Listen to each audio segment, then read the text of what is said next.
I believe it is sufficient to sit down, to look into the Quran, and to use the Quran as, a standard and a basis, and to judge based on what fits in with the Quran more. And I believe that the main difference between Sunnis and Shias is the Imam of the 12 Imams. That's the main difference. Shias are going to say it's the Sahaba, or whatnot.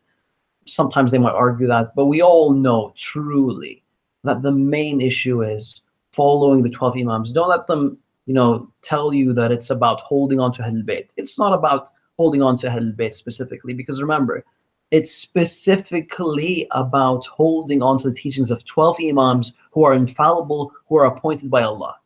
Now, hold that ideology, put it on the side, and compare it to Ahl Sunnah, the ideology of Ahl Sunnah, and put the Quran in the middle and see what's closer. That's my basic answer. Inshallah, it's sufficient.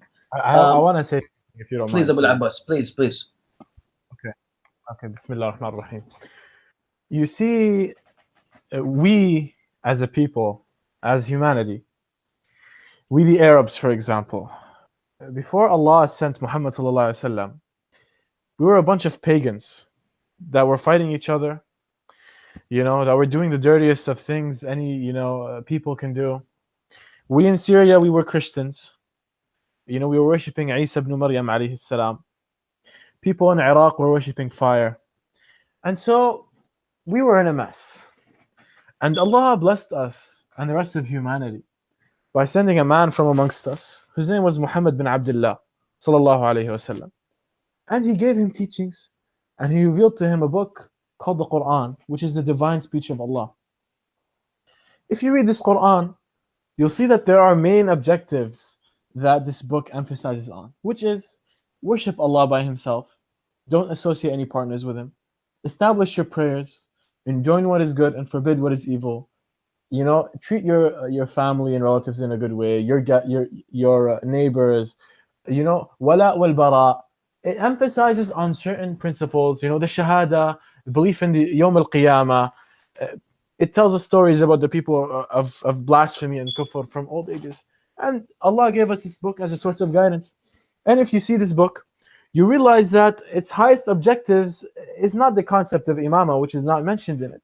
Rather, it's the 5 pillars of Islam, the 6 pillars of Iman. You look at the life of the Prophet ﷺ, you realize that the Prophet ﷺ also taught the same things, and he merely elaborated on what's in the Quran.